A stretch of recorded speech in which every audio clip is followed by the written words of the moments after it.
ஓம் ஸ்ரீ மகாபெரிவா சரணம். மகாபெரிவா மகிமையில் காஞ்சி பெரிவாளின் பக்தியில் பழுத்த பழம் மாதுஸ்ரீ பொள்ளாச்சி ஜெயலக்ஷ்மி அம்மாள்.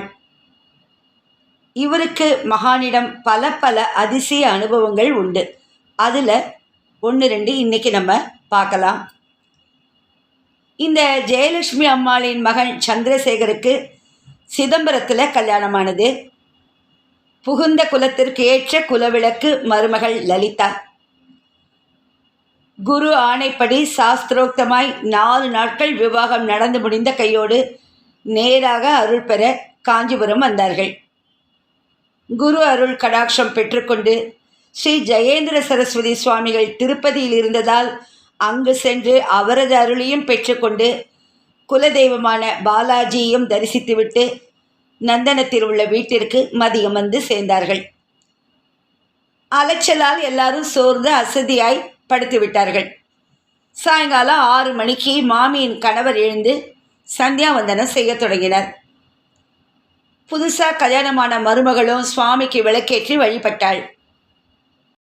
மகன் சந்திரசேகரிடம் எழுந்து சந்தியாவந்தனம் செய்யும்படியும் மேலும் வீட்டு தோட்டத்திலிருந்து பறித்த மட்டை தேங்காய்களில் ஒன்றை எடுத்து உரித்து கொடுக்கும்படியும் வெள்ளிக்கிழமையாய் இருப்பதால் சுவாமிக்கு தேங்காய் உடைத்து அர்ப்பணம் செய்ய வேண்டும் அப்படின்னு படுத்துண்டே உத்தரவிட்டார் ஜெயலக்ஷ்மி.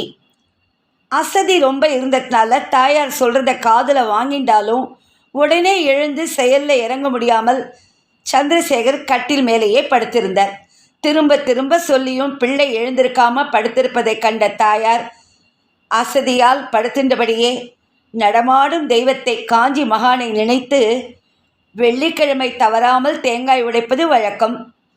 குழந்தைகள் புதுசாக கல்யாணாய் வேறு வந்திருக்கிறார்கள். சொல்ல சொல்ல காதில் வாங்கி கொள்ளவில்லை.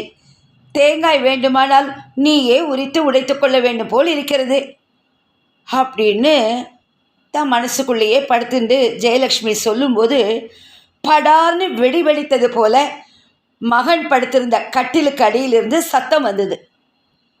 கட்டில் மேலே படுத்திருந்த சந்திரசேகர் பயத்தில் துள்ளி எழுந்து வெளியே வந்து நடுங்கியபடி நிற்க, ஜபம் செய்து கொண்டிருந்த தந்தை பயப்பட, மருமகள் லலிதா அதிர்ச்சியுற, ஜெயலக்ஷ்மியும் வாரி சுருட்டி கொண்டு எழுந்து என்ன ஆச்சுன்னு பதற ஒத்திருக்குமே சத்தம் வந்த காரணம் புரியல.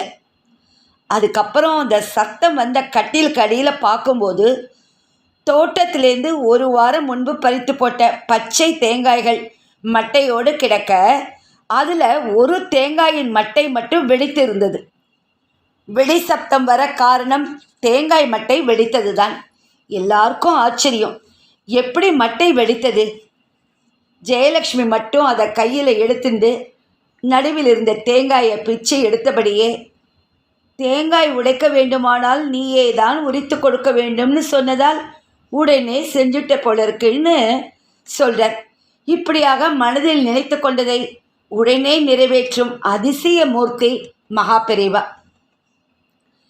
எப்படி தான் நினைச்சதை உடனே நடத்தி காட்டிய தெய்வம் தான் சொன்னதையும் உடனே நடத்திய அதிசயமும் நடந்தது இவர் வாழ்க்கையில். கார்வேட் நகரங்கிற இடத்துல மகான் இருந்தபோது ஜெயலக்ஷ்மி அம்மாள் தன்னோட மாமியாரையும் அழைச்சிட்டு போய் தரிசனம் செய்து வைத்தார். 10-15 நாட்கள் தங்கி தரிசனம் செய்தனர். அப்போது காரடையா நோன்பு வந்தது. அந்த நோன்பையும் ஸ்ரீ கிருஷ்ணர் கோவில்லையே செய்தார். அப்போது பெரியவாளை தரிசித்து விட்டு வரும் அடியவர்களுக்கும் தரணுங்கிறதுக்காக நிறைய அடைகளை செய்து வைத்து காத்திருந்தார். ஒருவருமே வரலை. ஏமாற்றமடைந்த ஜெயலக்ஷ்மி பெரியவாள் தரிசனத்திற்கு சென்றபோது அங்கு இருந்த வேதபுரி சாஸ்திரிகளிடம் ஏன் அடை சாப்பிட வரலன்னு கேட்டார். அவர் பெரியவா போகக்கூடாது என்று உத்தரவு செய்ததாக சொல்ல ஜெயலக்ஷ்மிக்கு ரொம்ப வருத்தம் ஏற்பட்டு அழுக வந்துடுறது. ஏன் பெரியவா போகக்கூடாதுன்னு உத்தரவிட்டார்? தனக்கு தகுதி இல்லையா? இப்படி பல கவலை. இதை கண்ட மகான் அவரை அழைத்து, இன்னைக்கு ஞாயிற்றுக்கிழமை, சூரிய அஸ்தமனமாகிவிட்டால் யாரும் எதுவும் சாப்பிடக்கூடாதுங்கிற சாஸ்திர விதிப்படி யாரையும் சாப்பிட அனுமதிப்பதில்லை. நோன்போ சாயங்காலம் 6:30 மணிக்கு மேல்தான். அதற்குள் சூரியன் அஸ்தமனமாகிவிடும். அதனால்தான் அங்கு வந்து அடை சாப்பிடக்கூடாது என்று தடுத்தேன். இதுதான் காரணமே தவிர உன்னிடம் குறையில்லை அப்படின்னு சமாதானம் கூறியவுடன் தான் ஜெயலக்ஷ்மிக்கு கொஞ்சம் நிம்மதி வந்தது. ஆனாலும் மடத்தில் உள்ளவர்கள் அஸ்தமனமான பிறகு சாப்பிடக்கூடாதென்றால் தான் நோன்பு செய்து அடை சாப்பிட்டோமே அது தப்பா அப்படின்னு சந்தேகம் வந்தது. அதனால் உடனே பெரியவா கிட்ட கேட்க, நடமாடும் தெய்வமோ சிரித்துவிட்டு, சுமங்கலிகள் நோன்பு செய்ய வேண்டியது கடமை, நோன்பு செய்து பிரசாதம் சாப்பிடுவதும் நியாயம், எனவே நீ சாப்பிட்டதில் தவறில்லை அப்படின்னு சொல்லிட்டு, சித்ரா பௌர்ணமியிலோ அல்லது சிவராத்திரியிலோ உன் மாமியாருக்கோ அப்பாவிற்கோ திவசம் வந்தால் என்ன செய்வாய்? சித்ரா பௌர்ணமியில் உப்பில்லாமல் விரதம் இருப்பார்கள். சிவராத்திரியிலோ நீர் கூட அருந்தாமல் உபவாசம். அப்படிப்பட்ட சமயத்தில் பித்ருக்களுக்கு திவசம் வந்தால் உப்பு சேர்த்து தான் சமைக்க முடியும். சாத்த சேஷத்தையும் சாப்பிடத்தான் வேண்டி வரும். அது எப்படி தோஷமாகும் அப்படின்னு விவரம் சொல்ல விளக்கம் கேட்ட ஜெயலக்ஷ்மிக்கு திருப்தியாய் இருந்தாலும் அதிர்ச்சியாகவும் இருந்தது. காரணம், மாமியார் அப்பா இருவரும் உயிருடன் இருக்க உதாரணத்திற்கு ஏன் அவர்களுக்கு திவசம் என்று சொல்ல வேண்டும் அப்படின்னு தோணித்து.